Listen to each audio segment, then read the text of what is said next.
vayamos avanzando en los temas de manera progresiva, vamos a ir entendiendo. Ahorita no podemos meternos de una sola vez, introducirnos de una sola vez a la explicación de estas fiestas. Lo que hoy vamos a desarrollar es como una pequeña introducción. Ayer les di un preludio y ustedes no entendieron. Ayer comenzamos un preludio acerca de estos temas. Utilicé dos palabras en ese preludio, dos palabras que creo que usted no las olvidó: santidad y obediencia. Correcto, gracias a Dios que estaban aquí. Santidad y obediencia. El que no tiene santidad ni obediencia no respeta la palabra, no respeta a Dios, y hace esta persona que no tiene santidad ni obediencia lo que bien le viene en gana, y sigue la corriente de este mundo en la cual muchos están siendo arrastrados, lamentablemente. Tomo la base bíblica de este tema, capítulo 18, el versículo número 9. Dice así. Quiero que lo lean ustedes también, hermanitos. Hoy pueden gritar porque no estamos grabando, okay, pero no me voy a gritar a mí. Y suplico que apague el celular, y si está aquí adentro, procure no salirse. Y si se sale, por favor quédese afuera. Esa es mi sugerencia, porque yo le estoy predicando no a niños, sino a personas adultas y maduras, y tenemos que ser entendidos. Dice la palabra del Señor: cuando entres a la tierra que Jehová tu Dios te da, no aprenderás a hacer según las abominaciones de aquellas naciones. ¿Ya oramos? Entonces cierre sus ojitos. Padre, danos tu palabra a todos los que hoy se han esforzado en venir este día lunes. En el nombre de Jesús te lo pedimos, Padre. Amén. Tome su asiento y ahí sigue orando en la casa. Ya oramos.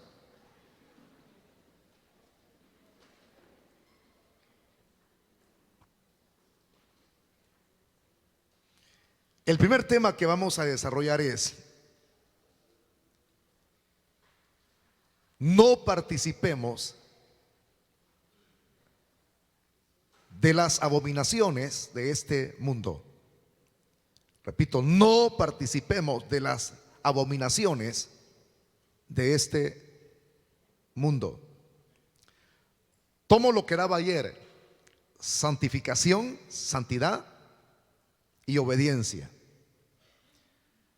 Y toco el contexto de estos versículos. Si usted tiene una Biblia de estudio, mucho que mejor todavía. Y si no la tiene, aparece un tema arriba, y ahí lo dice. No sé si así dice, igual que en la suya, igual que en mi Biblia. Dice: amonestación contra las costumbres paganas. Es versión 1960. Amonestación contra las costumbres paganas. Ese es el tema que está arriba. Pero yo le di el tema de no participar de las abominaciones de este mundo. Muy bien, quiero tocar un poquito acerca de la historia, del propósito, de los objetivos que Dios tenía, muy claros, ahí no hay donde confundirse, muy claros con respecto qué es lo que iba a hacer con Israel y a dónde quería llevarlos. Y lo otro, cómo Dios quería que este pueblo se cuidara de todo cuanto los paganos que vivían en su entorno hacían. Porque el propósito de Dios era que Él quería un pueblo diferente, no similar a la de las naciones paganas.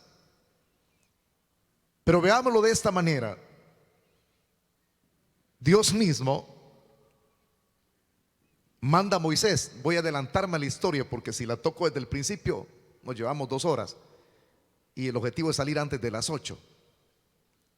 Entonces manda a Moisés, que significa salvado de las aguas, Y el objetivo es que al mandarlo, al prepararlo, lo llama, en el capítulo 3 del Éxodo, lo llaman aquella zarza que no se quemaba. Entonces lo llama, lo prepara allí mismo en el monte Horeb y luego lo comisiona. Cuando Dios, hermanos, llama a Moisés, ese llamamiento que Dios le hace no es un llamamiento común y corriente. Hay personas que son llamadas a hacer cosas o a desenvolverse en ciertas áreas en las cuales van a ser útiles en lo secular, pero acá es una cosa muy diferente.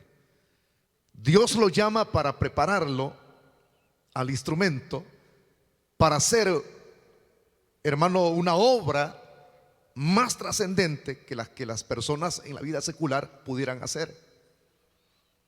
Digámoslo de esta manera: Dios lo comisiona para ser una persona que habría de tener las poses de ser un libertador, y de hecho era un libertador, y esa función no cualquiera podría cumplirla, sino únicamente alguien que haya sido llamado por Dios. Y cuando llama a este hombre, recuérdese que este personaje está lleno de defectos, igual que cualquier ser humano. Y aparte de estar lleno de defectos, este tipo, hermano, por años, confió su vida en las armas, porque Moisés era un hombre de armas. Por si alguien diría, bueno, ¿y qué es un hombre de armas? Es un militar. Por añísimos fue un hombre de armas. Y cuando alguien ha sido formado en las armas, confía su vida en lo que esa persona carga. En esta época no habían metralletas, no habían pistolas, no habían chalecos antibalas. Lo que había era espadas, lanzas, jabalinas, escudo, dagas y otro tipo de materiales de guerra. Entonces muchos confiaban su vida en ese tipo de material de guerra. Al llamarlo Dios y comisionarle y hablarle la situación en la cual está Israel, ha de haber venido a la mente de Moisés: bueno, ¿y qué tipo de arma voy a usar, verdad? O sea, porque uno, aún teniendo el llamado de Dios, muchas veces quiere utilizar las estrategias humanas para que aquello lo cual le van a encomendar en cierto lugar geográfico prospere.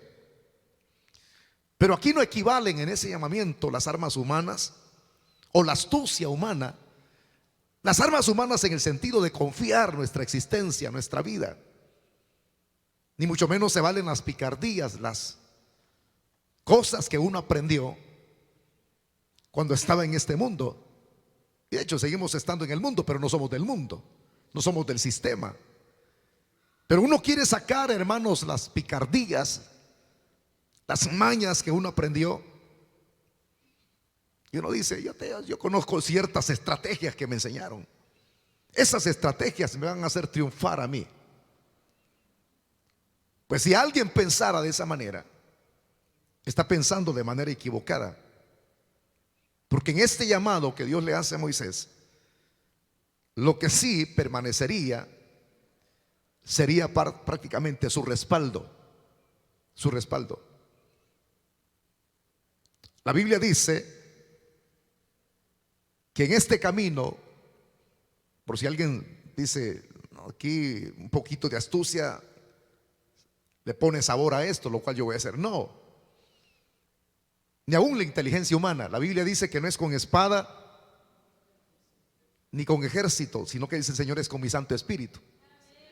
Y aún no depende ni de la fuerza del caballo, ni de la agilidad del jinete, quien va comandando esos caballos, sino todo depende de la cobertura y de la dirección del Señor.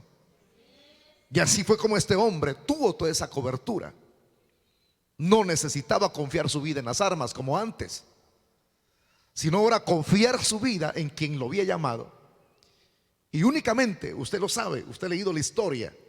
Lastimosamente algunos leemos la Biblia a la rápida, y algunas ocasiones aquí la leemos, pero no podemos por el tiempo ir, hermanos, escudriñando de manera minuciosa cada palabra, cada expresión. pero hay un tiempo en el cual sí podemos hacerlo. Entonces, lo único que Dios le dio, usted lo sabe, fue un garrote. Un garrote. Eso fue lo único que Moisés llevaba, un garrote. Y alguien diría, ¿y qué puede hacer alguien con un garrote? Muchas cosas. Si Dios se lo da, el garrote no es suyo, es de Dios. Muchas cosas. No es el garrote, sino es el poder de Dios. Y usted sabe, porque lo ha leído, ¿verdad? Lo sabe, que ese garrote lo tiró y se convirtió en culebra. Y le dijo Dios que tomara ese garrote convertido en áspid, en culebra, de la cola.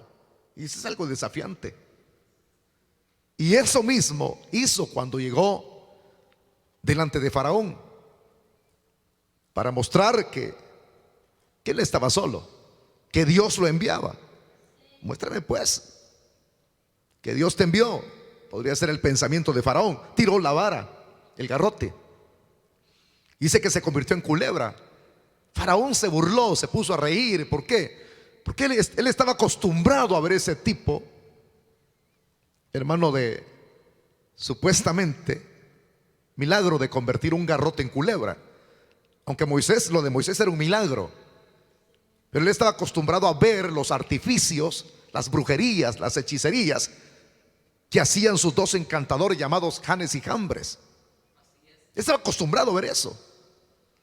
Entonces, cuando Faraón vio eso, que la vara, el garrote que Moisés tiró se convirtió en culebra, ordenó a Janes y Jambres: hagan ustedes lo mismo. Y se dio algo ahí, hermano, y esto es, hermano, como para que usted se afiance más de la fe, que cuando Dios llama, comisiona, prepara, envía a una persona, tiene toda la cobertura. Y es realidad esa cobertura, no es juego, es realidad. Esto no es juego, es en verdad que Dios está contigo. Eso no es broma. Dios no bromea cuando envía a alguien, es realidad. Y para que vea que las armas de Dios tienen más poder que las armas que utiliza Satanás, allí se produjo una lucha entre las serpientes, entre las culebras. Se dio una lucha. Cuando llegue a la casa lo lea minuciosamente, yo lo estoy tocando como contexto. Se dio una lucha. Y en esa lucha, de esas serpientes, una, la de Moisés, la vara que se convirtió en serpiente, y las varas que lanzaron Janes y Jambres, hubo esa lucha. Podríamos decirle la lucha entre el bien y el mal, entre el poder del bien y el mal, entre las armas de Dios y las armas de Lucifer. Dice la Biblia que la serpiente, bueno, la vara que se convirtió en serpiente de Moisés se tragó a las otras serpientes. Léalo en la Biblia, ahí está. Las venció pues. Así es, Dios cuando envía a alguien, su poder vence el mal, y esa persona no está sola. Todo esto, hermanito, que le estoy especificando a la luz de la palabra del Señor, se dio todo con un propósito. ¿Cuál propósito? De que Moisés liberara a Israel de la esclavitud faraónica. Vamos a adelantarnos mucho, yo no puedo explicar con detalles. ¿Lo logró? Sería la pregunta. Sí lo logró, porque Dios estaba con él. No fue fácil tratar con un rey endurecido en su corazón. No fue fácil. Pero Dios, le digo algo, cuando Él tiene objetivos, propósitos, Dios los logra. Dios los logra, hermano. Es que alguien puede decir, es que será posible. Es que nunca digamos eso, porque ese es ponerle trabas a tu fe, a tu confiar en Dios. ¿Podrá Dios hacer algo conmigo? Puede hacerlo. Lo que tienes que hacer es no dudar de lo que Dios va a hacer contigo. Dios puede hacerlo, porque la Biblia dice que para Él no hay nada imposible. Entonces, no poner trabas en el camino. Tiene que haber confianza, fe, que lo que Dios ha dicho se cumplirá al pie de la letra. Entonces Dios utilizó a Moisés, trató con el corazón de Faraón, que terminó inclusive endureciéndolo. O sea, aparte de la dureza que él tenía, Dios terminó endureciéndolo.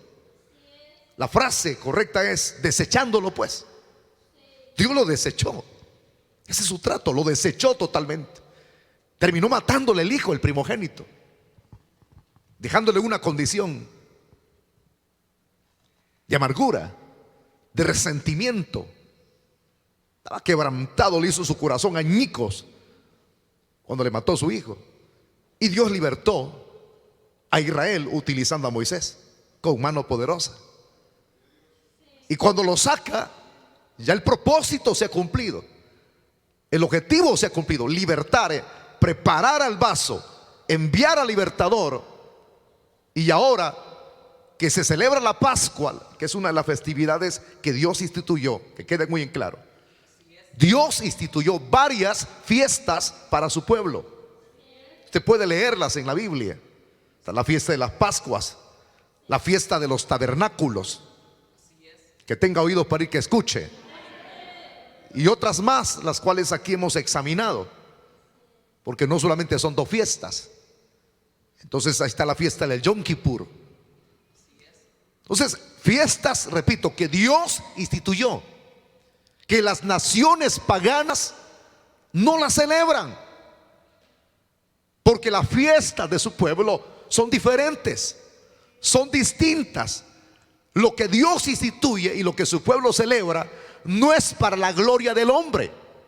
Cada fiesta tiene su conmemoración, tiene un porqué. Un porqué. Y ese porqué es de cada experiencia que Israel ha vivido, de cada experiencia que Israel le ha tocado que pasar. Según eso es la celebración, como una conmemoración de lo que ellos padecieron en el pasado, de lo que Dios hizo en el pasado por ellos. Y eso tenían que conmemorarlo hasta su existencia, hermano, aquí en la tierra. Sus generaciones, los que saldrían de los lomos de ellos, continuarían celebrándolo. Y hasta este momento usted lo sabe, que Israel celebra fiestas muy diferentes a las fiestas. Y hay evangélicos, iglesias evangélicas, que quieren celebrar la fiesta de los judíos. Nada que ver con nosotros. Hay evangélicos que utilizan inclusive los mismos aspectos simbólicos que los judíos utilizan, como la menora. Hay iglesias que le ponen adelante en el púlpito el candelabro. Utilizan candelabro, otros utilizan la bandera. Eso no tiene que ver nada con la iglesia. Esas celebraciones no tiene que celebrarlas la iglesia. Vamos a ir avanzando en esto para que conozca. Pero allí lo primero, instituyó la Pascua antes de salir al Éxodo. Se celebró la Pascua. Y la Pascua lo que significa es la liberación de Israel. Una conmemoración de la liberación de Dios hacia su pueblo. Y cuando esto se celebra, a Dios se le da la gloria, no a los hombres. Entonces sale Israel de Egipto rumbo a la tierra prometida. Objetivos claros, propósito cumplido y objetivos a donde Dios quería llevarlos, hermano. Hacia una tierra donde fluye leche y miel. Leche y miel. Antes de llegar a esa tierra, Moisés quiere que Israel tenga una experiencia igual a la que él tuvo. Y usted va a entender todo lo que yo voy a hablar aquí. Más no le puedo explicar si usted no entiende. Antes de recibir o llegar a la tierra prometida, Moisés quería que Israel tuviera una experiencia de cambio como él la tuvo, de no utilizar las armas carnales, armas materiales, y de aprender a confiar en Dios y de creerle a Dios completamente. Por eso es que a la salida, a donde Israel se dirige geográficamente, el propósito, primero, el monte Sinaí. El monte Sinaí. ¿Por qué el monte Sinaí? Porque ahí fue cambiado Moisés. Y ahí él quiere que Israel tenga un encuentro con su Dios. Todo aquel que se encuentra con Dios jamás vuelve a ser el mismo. Jamás. Jamás, hermano. No vuelve a ser la misma persona. Hay un cambio radical. Pues ese es el deseo de Dios. Y Moisés habló con Dios y Dios le da la directriz que se van a encontrar con él en el Sinaí, pero tiene que marcarles territorio. Hay un límite hasta donde Israel tiene que llegar. Si sobrepasa ese límite, se mueren, hermano. Dios hablando, presentando los requerimientos. Y se lo dice a Moisés: y diles a ellos que tienen que abstenerse de mujer y tienen que bañarse, es decir, limpiar sus vestidos. Ellos no se bañaban, hermano, eran esclavos. Un esclavo no se baña. Estoy hablándolo literalmente de Israel. Ellos no sabían hacer sus necesidades en lugares adecuados. Ellos hacían como la del gato y del chuchito, que abren un hoyo, o como nos tocaba a nosotros cuando éramos hipotes al montarral, mano, y con hojas de chichicaste. Ahí eran los gritos. ¿Se acuerdan ustedes de los gritos que dábamos? ¿Se acuerdan? ¡Ay, mamá! Entonces, como no nos habían enseñado que hay una letrina, no nos enseñaron. Algunos de nosotros no. Siquiera los padres lo hicieron, pero nosotros éramos burros por andar vagueando. Entonces les enseñó eso. Se los transmitió a Moisés, que se lavaran sus vestuarios y que se santificaran, porque se iban a encontrar con Dios. Por eso es que no olvide las dos palabras que dije ayer. Si alguien quiere encontrarse con Cristo, irse en el arrebatamiento de la iglesia, primero santificación. Y limpia tus vestidos si es que te los has ensuciado. Pero la sangre de Cristo tiene poder para limpiarnos de todo pecado, hermano. Quizá la gente que le prediqué ayer no creyó en eso. Santificación y obediencia. Santificación y obediencia. No, si así podemos encontrarnos, si así nos va a llevar el Señor en el rapto. Van a haber sorpresas duras. Y no va a ser sorpresa, porque ya se sabe quién es quién. La Biblia dice: por su fruto se conoce el árbol. El árbol se conoce por sus frutos. Por el proceder de una persona se sabe quién es quién. Y uno como pastor no tiene que ser tonto, porque el pastor conoce sus ovejas. Eso es en el lado humano mío. En el lado espiritual, Cristo es el pastor de pastores, y a él nadie lo engaña. Él sabe quiénes son los suyos. Entonces Moisés, vuelvo al tema, transmite. ¿Qué hace Israel? Obedecen, hermano. Ellos se bañan, limpian sus vestidos y se presentan ese día en que Dios los convocó. El deseo de Moisés, repito, era cambiarlos. Y cuando se presentan, hay un límite. Dios comienza a hablarles con truenos, con relámpagos. Mire cómo Dios habla. Y no aguantaron ellos ese sonido. Y le dijeron a Moisés: mejor que Dios te hable a ti, pero que no nos hable ya a nosotros. Es que el hombre, ellos no estaban preparados para oír el lenguaje de Dios. Y por eso es que uno tiene que estar preparado para aprender a oír el lenguaje de Dios. Cuando suene la trompeta, y como estamos habituados a oír el lenguaje de Dios, que es su palabra, ¿me entiende? Hay gente que le resuena la palabra, hay gente que repudia la palabra, hay gente que no quiere nada con la palabra. Pero si oye a un chistosito por ahí, a un payaso, eso sí le agrada. Bien dice un escritor: el espíritu se adapta a lo espiritual, la carne se adapta a lo carnal. El que es espiritual no puede tener compatibilidad con la carne, sino lo espiritual. Entonces uno aprende, y usted aquí se deleita. Por eso le digo: si a alguien le gusta quedarse afuera, quédese. Esa es su elección. Aquí yo no me voy a complicar la vida. Si alguien vino a comer a la hora del mensaje, coma tranquilo, no hay problema. Llene su vientre, pero no va a llenar su alma. Lo que estoy haciendo con ustedes es prepararlos. Y la preparación es: aprendan a oír y a retener el lenguaje de Dios. Si la Biblia dice en ese lenguaje que Dios es amor, es porque Él mandó a su Hijo, el Padre. La Biblia dice que aún siendo pecadores, Cristo murió por nosotros. Estoy hablando así para que entiendan mejor. Dios nos ama, pues ese es el lenguaje de Dios. Pero también, así como Dios nos ama, si nos desviamos de su palabra, Dios nos corrige. La Biblia dice que Él es fuego consumidor. Por eso es que la Biblia dice que horrenda cosa es caer en las manos de un Dios vivo. Aprendan a venir a la iglesia, lo que vienen, a adorar a Dios desde el principio hasta el final. Métaselo en la cabeza: cuando vaya al templo, mi botella de agua para adentro. Y ya estuvo, para adentro. Usted no tiene que andarse moviendo, saludando a medio mundo, a toda la iglesia. Usted viene a lo que viene. Venga a decirle al que está ahí arriba: bienvenido a mi corazón.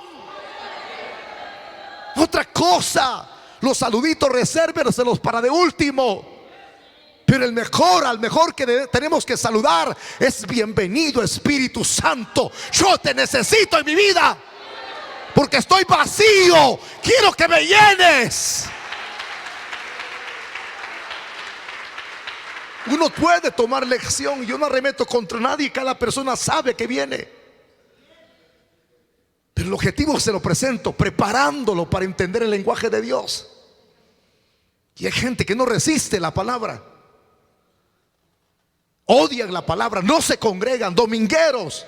Algunos son luneros, otros son morteros, vierneros, y algunos son sabateros en la célula y tienen tiempo, pero repudian la palabra. O sea, no engranan con el lenguaje de Dios. Y a la hora en que suene la trompeta, les va a pasar como los israelitas. No van a aguantar. Bueno, para decírselo claramente, no van a oír nada, pues. Al menos los israelitas oyeron y no soportaron. Pero los que no entendieron el lenguaje de Dios no van a oír nada. Simplemente van a oír las noticias que dice: por allí fueron levantados 3.500 personas en Chalchuapa. Dicen que desaparecieron. Dicen que estaban en un culto el día lunes, estaban predicando y no transmitieron a través de la plataforma, de la página que ellos tienen. Desaparecieron, oirán. Y aquellos que se quedaron en casa, ¿quiénes? Había quizás unas 200 personas reunidas en un lugar que le llaman la palabra que cambia. Habían niños, habían mujeres, habían jóvenes, habían ancianos, y dicen que los secuestraron. Pero no fue ningún secuestro, fue el trompetazo de Dios desde arriba. ¡Sube! Y ahí viene la interrogante: ¿por qué estos se levantaron y nosotros no? Porque aprendieron a oír el lenguaje de Dios. Los israelitas no estaban acostumbrados a oír ese ruido, man. Y Moisés correspondió. Dios le habló a Moisés. No aguantaron. Entonces, pero ahí fueron donde ellos se comprometieron a ser fieles a Dios en todo cuanto Dios les dijera que hicieran. Obediencia, pues. Voy diciendo: seremos obedientes a todo lo que Él nos diga. Ok. Santificación y obediencia. Y ahí se comprometieron delante del Dios que les estaba hablando en ese retumbar en el monte Sinaí. Y ahí fue la travesía hacia la tierra prometida. Y usted sabe, muchas cosas sucedieron ahí. Dijeron que iban a ser obedientes, pero se volvieron murmuradores. Murmuradores, quejistas. Querían matar al pobre anciano, hermano. Moisés ya andaba ahí por los 140 años. Querían matarlo. Pero Dios le dio la capacidad.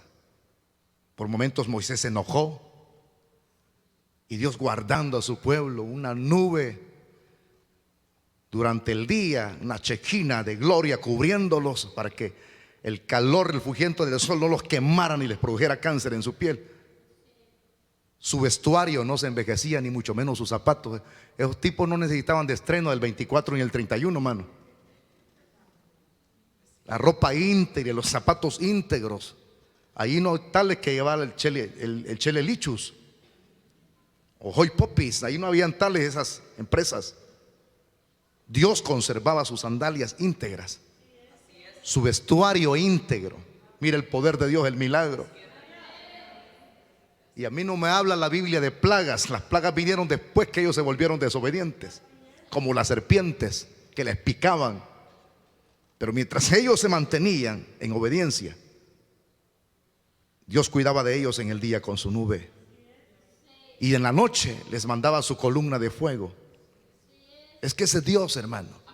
Es Dios cuando tiene propósitos claros, objetivos claros con un pueblo. Y ahora que lo lleva, Él quiere que este pueblo sea diferente. Él tiene un objetivo, una meta: tierra prometida donde fluye leche y miel, la Canaán terrenal. Pero quiere que sean distintos, y eso Dios lo enmarca. Ahí está en Éxodo.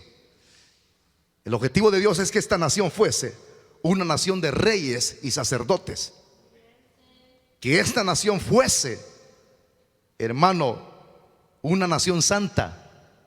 Santos, pues, ¿qué significa santo? Consagrados, apartados para Él. Tercero, Él quería que esta nación fuera una joya exhibida en la vitrina mundial, como un tesoro, como un testimonio. Dios siendo Dios de ellos y ellos obedeciéndole a Él, brillarían. Y muchos se hubiesen querido hacer conversos al judaísmo, que es la religión de los judíos, porque su Dios los guardaba, porque ellos eran diferentes y obedecían a su Dios. Ese es el objetivo de Dios. Muchas cosas en las cuales Dios se las puso muy en claro a Israel.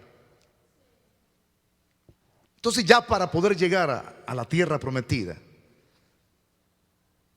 Dios pone en claro todo esto y tiene que hablarles. Le habla a Moisés y Moisés habla al pueblo. Ya casi van llegando, señores. Lo tremendo es que Dios se acabaría la primera generación, y los únicos que entrarían serían únicamente Caleb y Josué, y los más jovencitos. Una segunda generación. La primera, Caleb y Josué, los únicos.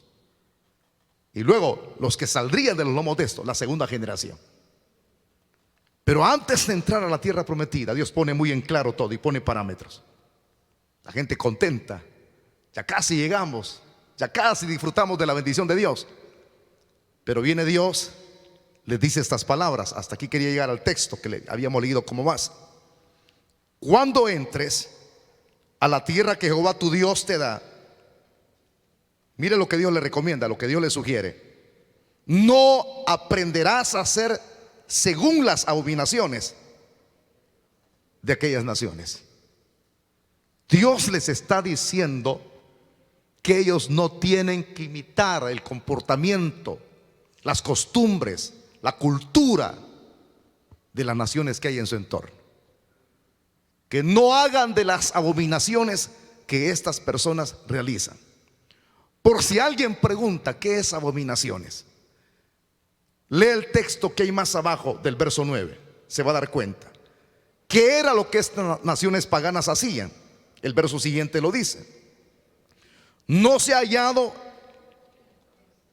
en ti quien haga pasar a su hijo o a su hija por el fuego, ni quien practique adivinación, ni agorero, ni sortilegio, ni hechicero, ni encantador, ni adivino, ni mago, ni quien consulte a los muertos, porque es abominación para con Jehová cualquiera que hace estas cosas.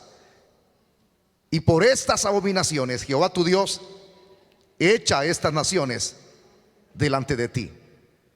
Y Dios les dice en el verso 13: perfecto serás delante de Jehová tu Dios. Le está diciendo Israel, hermano, porque estas naciones que vas a heredar, estas naciones que vas a heredar, a agoreros y adivinos oyen, mas a ti no te ha permitido esto Jehová tu Dios. Esas son las abominaciones. A eso, hermano, acuérdense, una cosa son, por eso le expliqué, así una reseña le di rápido, las fiestas que Dios había instituido para este pueblo. Y otra cosa es la fiesta de los paganos, porque ante estas cosas hacían sus celebridades. Por ejemplo, cuando habrían de dedicar un niño en sacrificio, era una festividad. Celebraban ese día que sacrificaban un niño, una estatua grande, que en lo interno de esa estatua había hermano, en la parte de abajo, claro, de arriba lo lanzaban al niño y caía al fuego. Sacrificio dedicado a Molot. ¿Y qué no dijéramos de los otros dioses que las naciones paganas tenían? Ahí tiene usted un Astarte, ahí tiene usted a un Baal, que es el dios de, hermano, de la lluvia, el dios de la cosecha. Así lo trataban a Baal. Entonces, el dios de la fertilidad y otros dioses más que se mencionan. Y sus fiestas. Por eso es que usted va a ver, hermano, va a ver en el camino Dios diciéndoles esto: no lo hagan cuando entren a tomar posesión. Cuando yo les dé la tierra, no lo hagan. Pero lo terrible de este asunto es que antes de llegar a la tierra lo hicieron. Lo hicieron, ¿por qué? Porque parece ser que estos tipos, el compromiso que habían asumido en el Sinaí, fue una falsedad. Fue una falsedad. O sea, vamos a obedecer a Dios, en todo lo vamos a obedecer. Vamos a ser obedientes. Ese es nuestro compromiso. Pero vea esto, fue una falsedad. ¿Por qué? Porque los tipos, cuando Moisés sube a traer las tablas al monte Sinaí y se tarda 40 días y delegó el privilegio que lo sustituyera a Aarón, su hermano, mientras Aarón estaba aquí, Moisés estaba ya con Josué, Josué a mitad de camino y Moisés arriba. Esos tipos no tuvieron paciencia de esperar y le sugirieron a Aarón que les hiciera un dios. Ya, porque Moisés, el líder, ya no viene, se lo comió un chacal o lo picó una serpiente.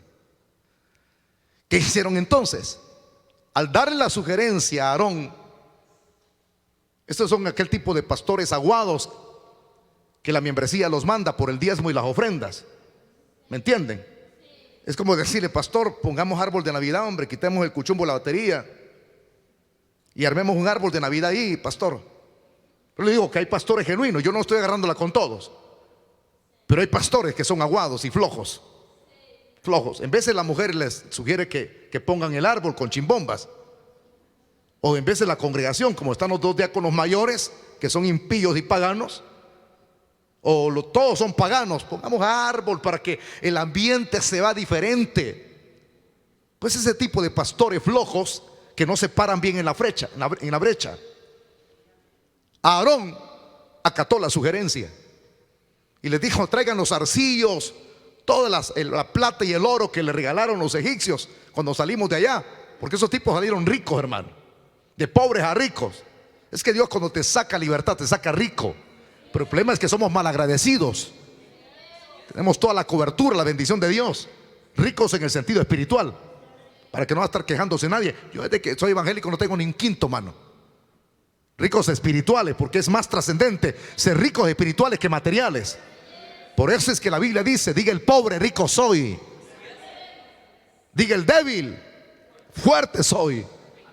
Entonces viene y les trajeron la plata y el oro y comienza a fundir un becerro, la plata y el oro en buril, y les saca en construcción, ya formado, un becerro de oro. Y les dice: este es vuestro Dios. ¿Y qué hacen ahí? Denote ese comportamiento. ¿A dónde lo aprendieron? En Egipto. Allá adoraban muchas deidades visibles, dioses. Allá hacían fiestas a los dioses, los egipcios. Eso ahora lo trajeron aquí y comenzaron a bailar desenfrenadamente, hacían orgías, comenzaron a cometer fornicación, adulterio, los hombres agarrando las mujeres como ellos querían. Cayeron entonces. Y Dios ya les había sugerido que no fueran a cometer las mismas abominaciones de las naciones paganas. Entonces, cuando uno ve esto, se adelantaron. ¿Y qué nos dijéramos? Cuando ya llegaron, se comenzaron a apartar de Dios, comenzaron a asimilar los rituales de los paganos. ¿Me escuchan, hermanitos amados? Las costumbres de los paganos, la cultura de los paganos. Porque hay gente que dice: es que la cultura, es que las costumbres. Por eso es que usted va a ver pastores que como viven en otros países, no pueden quedarse atrás si no celebran esta tontera, si no celebran esta fiesta pagana de este mes. ¿Saben por qué lo hacen? ¿Saben por qué lo hacen? Porque se ven presionados. Ellos conocen la historia de esta fiesta que es pagana, la conocen. Lo que pasa es que se hacen los de los panes. Si usted chequea, abre las redes sociales, la mayor parte de pastores internacionales conocidos que se llaman de sana doctrina, defensores de la sana doctrina, son un montón de aguados y flojos. Que porque en su cultura americana se celebra, hay que celebrarlo, pero estamos conscientes que esta es una fiesta pagana. Si alguien conoce la Biblia, respete a Dios. Respete a Dios. Hay un texto en la Biblia que dice: temed a Dios y dadle gloria. Pero a mí no me importa el acoso de la sociedad, el acoso de ese país en sus costumbres, que otros lo hagan. Imagino estos tipos, como hay una comunidad de homosexuales que va avanzando, son millones. Al rato se hacen maricones, mano. Pastor maricón. No, hombre, si se corrompen, si algún día ustedes llegan a corromperse, son ustedes. La palabra les ha sido dada, hermanitos. Pero que ustedes se corrompan, yo voy a ser tonto y me voy a ir detrás de ustedes. No, hombre. Uno tiene que ser inteligente, sabio. Porque aquella hermanita se hizo gallo gallina, ya voy yo también gallo gallina, así, que se haga ella. Si otro se va a la idolatría, al paganismo, que se vaya él. Testimonio tenemos en Chalchuapa. Hay palabra de Dios todavía aquí. Pero no se paran bien. Y les armó su Dios. Hace mucho usted ve predicaciones. No, si es la Navidad, el nacimiento de Cristo. Y son preparados. Hay personas que son versadas, hermano. Yo apenas tuve unos seminarios, pero al menos el mejor seminario, el que me caló, fue mi conversión. Porque nosotros hemos sido llamados a no estar mezclados con las tinieblas. Hemos sido llamados de las tinieblas, trasladados de las tinieblas al reino del amado Hijo. Por eso es que la Biblia dice: aquí las cosas viejas pasaron y todas son creadas nuevas. Y si usted toca el tema del arrepentimiento, ¿qué es arrepentimiento?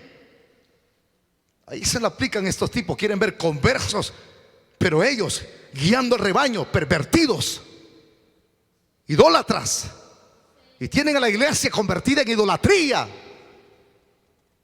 ¿Qué es arrepentimiento? Un cambio de pensamientos y un cambio de proceder.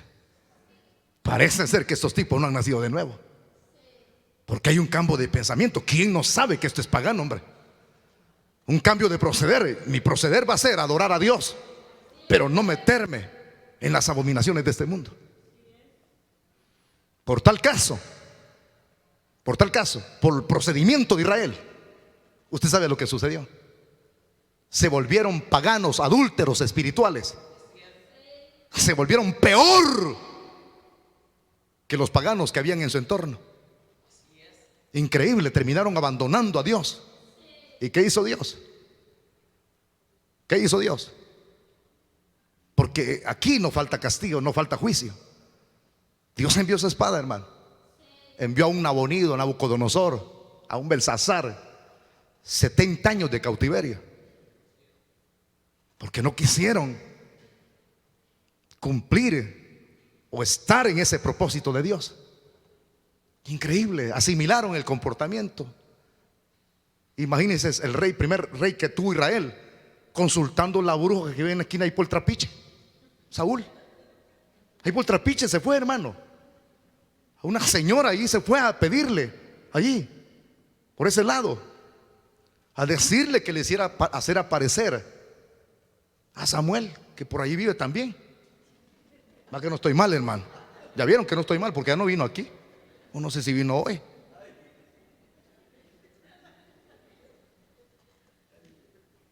Algunos no saben lo que estoy diciendo yo, pero otros ya están cayendo en el mensaje. Déjame aparecer a Samuel. Ya no apareció aquí, pues.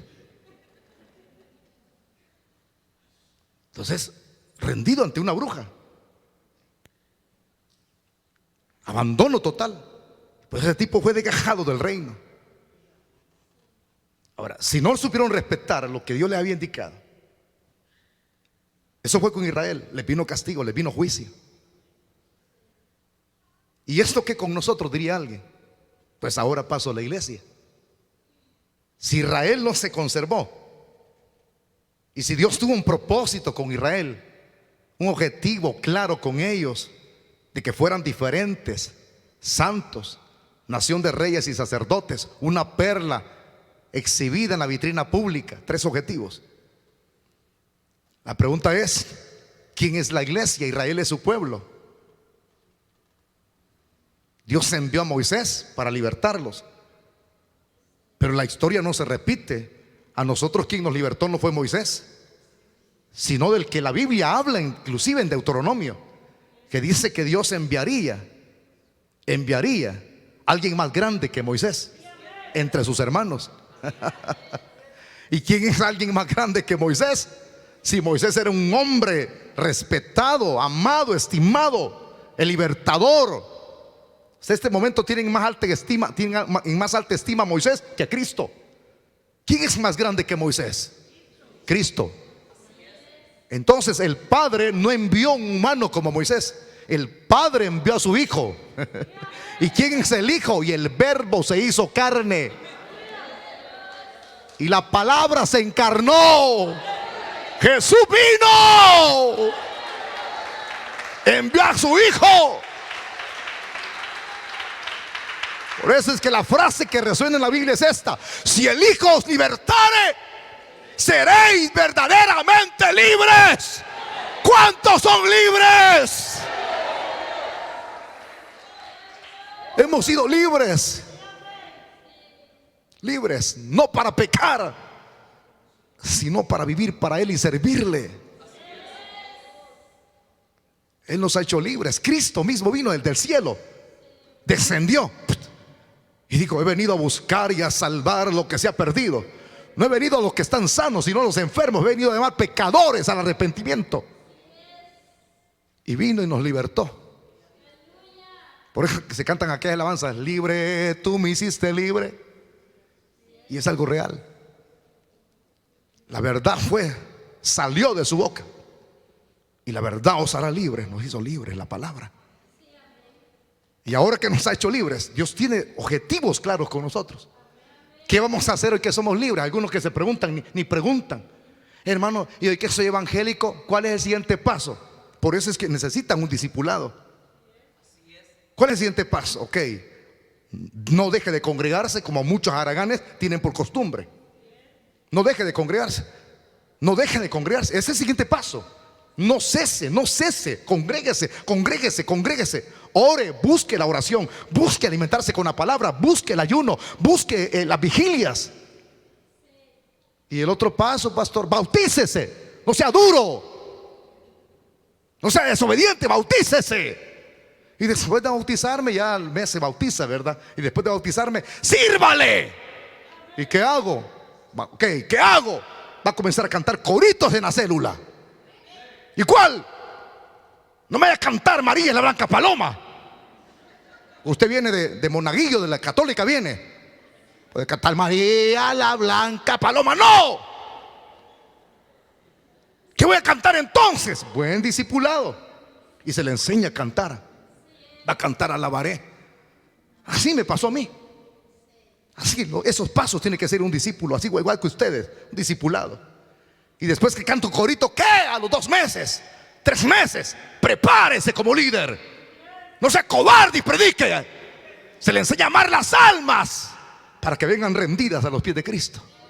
Y después, ¿qué hago? Sírvale aquí en la iglesia. No sea aragán, no sea malagradecido. Uno lo tiene en boca: ay, el Señor me guardó. Venía en el bus y el Señor me guardó. ¿De qué le sirve eso que lo guarde? Mejor que lo mate. Porque hay gente que no hace nada en la obra del Señor. Malagradecidos. Pero los objetivos son claros. Dios te salvó para que le sirvas, para que le ames, no para estar de boca abierta en una congregación. Objetivos claros. Y nuestra meta: ¿hasta dónde voy a llegar yo a ser evangélico? Hasta el final de la vida, hasta que Cristo venga. Porque algunos creen que aquí se viene a pasar el agua por 2 semanas, 3 semanas, 2 años, 4 años. No, 1 año, ya cuando llegue el 24 me voy para el mundo, o el 31 me voy para el mundo. No, señores, el que nos ha llamado es fiel, y nosotros tenemos que ser fieles también. Pero los objetivos son similares, y Dios nos ha llamado, igual que Israel, a no participar de las abominaciones de este mundo, a ser diferentes. Y se lo voy a enseñar, porque alguien puede decir: eso fue para Israel, pero ahora que una iglesia cambia, ahora la iglesia tiene que hacer lo que le plante la gana. ¡Alto! Si somos la iglesia, somos más responsables, porque la palabra iglesia es la expresión en el griego eclesia, que significa una asamblea de personas que han sido sacadas del mundo para ser libres. Y si hablamos de la novia del Cordero, somos la novia del Cordero. Lo tremendo es que dice Pablo a los Corintios que el Señor ha sellado, nos ha sellado con su Espíritu. Y ese sello del Espíritu Santo, dice Pablo a los Corintios en su segunda carta, son las arras. Las arras. Por años yo les he hecho las arras, la prima. Pero nunca les había dicho esto que les voy a revelar ahorita, porque he leído la Biblia. Las arras, el adelanto, la prima. Pero más que eso, la otra interpretación es: esas arras es como el anillo de compromiso. El Señor nos dejó el anillo de compromiso. Esta novia loca que en veces quiere mover el cuchumbo el 24, Dios dejó el anillo de compromiso a esta fea sulamita prieta, pero se la dio porque la amó, la amó, la amó, la amó, la amó. Con amor eterno nos ha amado Dios. Nos amó y nos dio el anillo de compromiso. ¿Qué significa eso? ¿Qué significa eso? Si algún día te llegas a casar, tu novio te dará un anillo de compromiso. ¿Qué significa? Que viene el segundo paso del matrimonio.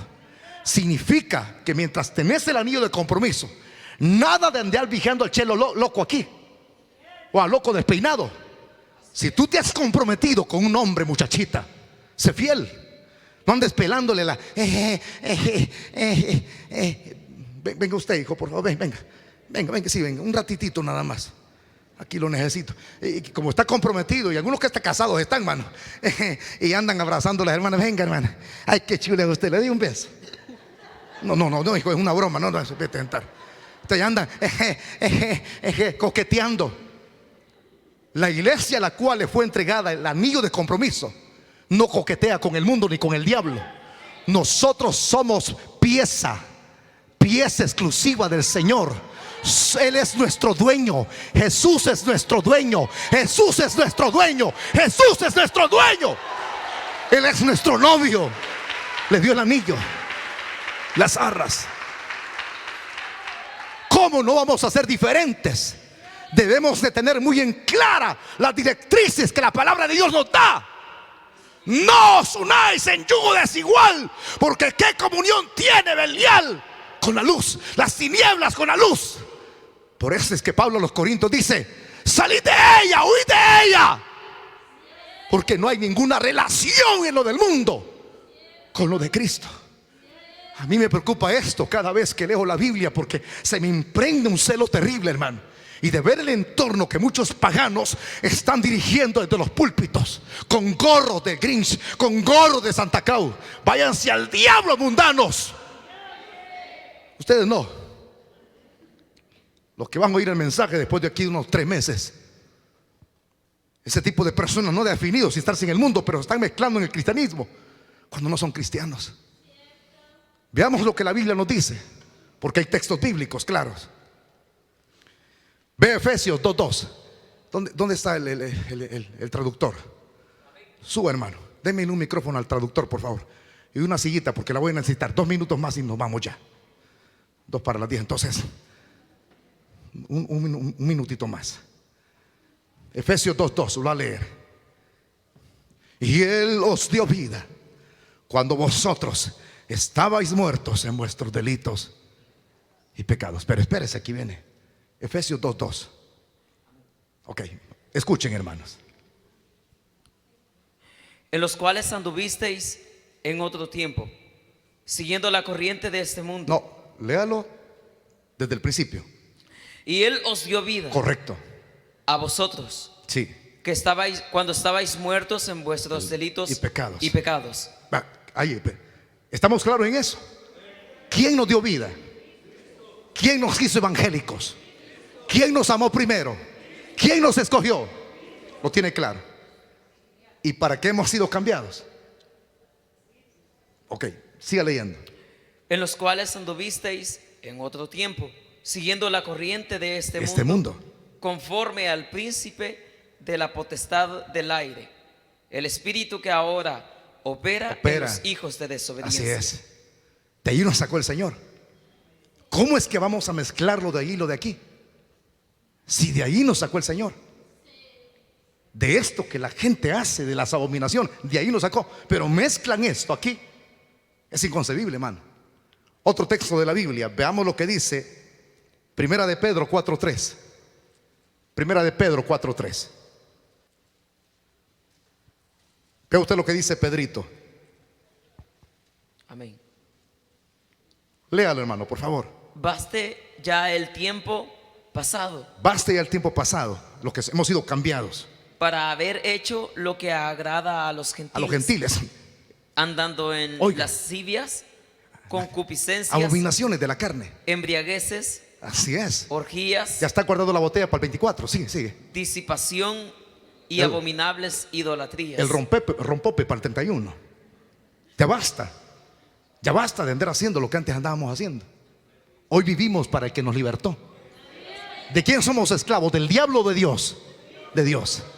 A los esclavos que querían someterse y no querían seguir de la casa de sus amos. De sus amos en el Antiguo Testamento.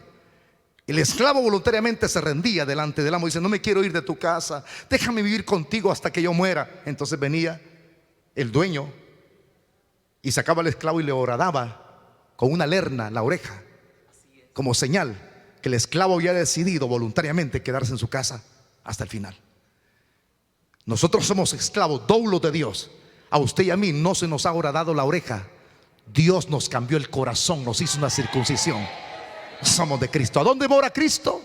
Mora aquí, en el corazón. Veamos el último texto, Juan 15:19. Juan 15:19. Tenemos que tener muy en claro nuestro papel como iglesia ante estas tonteras o abominaciones o las cosas de la carne que la gente anda haciendo. 15:19. Si fuerais del mundo, oiga, el mundo amaría lo suyo. Si fueras del mundo, el mundo nos amaría lo suyo. Hay tipos que no quieren ser odiados y por eso es que mezclan el cristianismo con el paganismo. Quieren el aplauso. Qué bonito el pastor chistoso, qué bonito, mire la barbita, pura Santa Claus. Y hacen festividades, se mezclan, celebran. Sigamos leyendo. Pero porque no sois del mundo. ¿Dónde están los que no son del mundo aquí?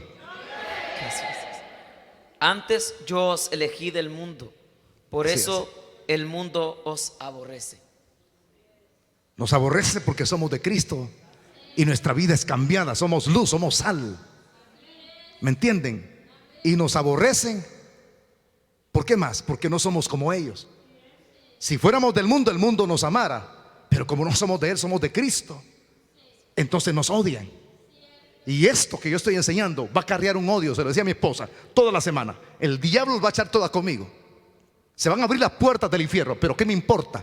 La Biblia dice que es más poderoso el que está con nosotros que el que está en este mundo.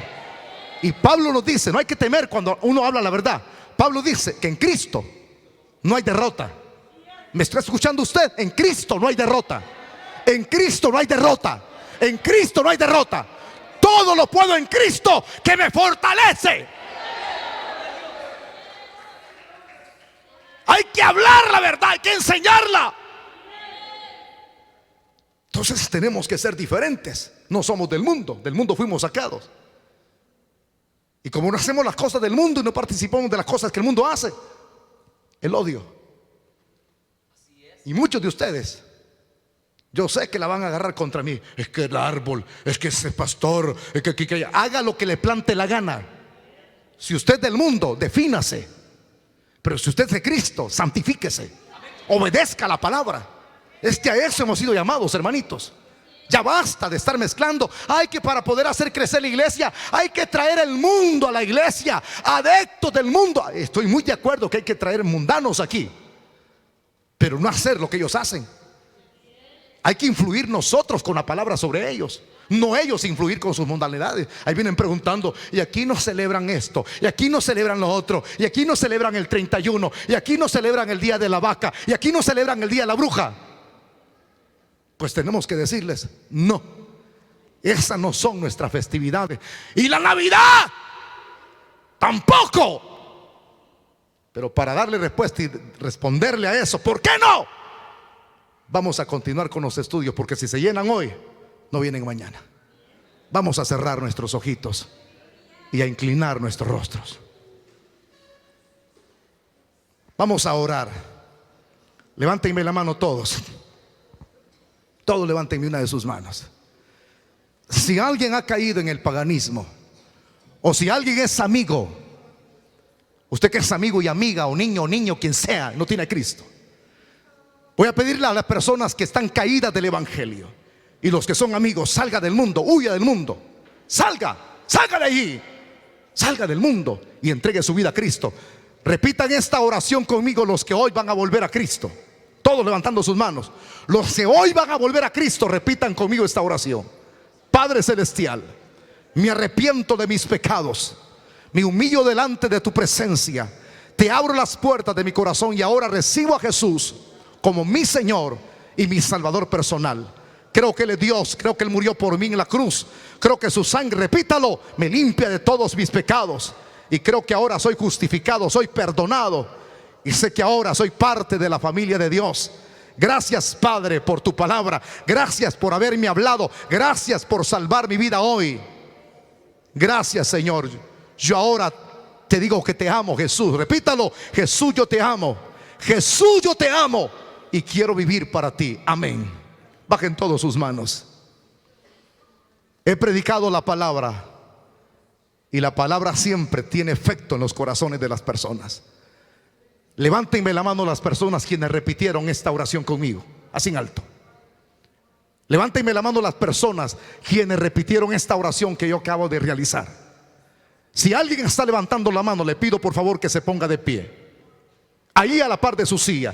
Si alguien hizo esta oración y Dios le restauró, póngase de pie a la par de su silla. Yo voy a hacer una oración especial por los que están aquí. Entonces pongámonos de pie todos, vamos a orar. Padre, gracias. Ahora que hemos culminado esta primera temática y vamos para nuestras casitas, Señor, te pedimos que nos despidas en tu paz.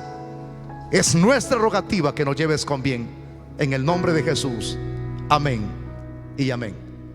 Si el Señor nos permite la vida, mañana continuamos con la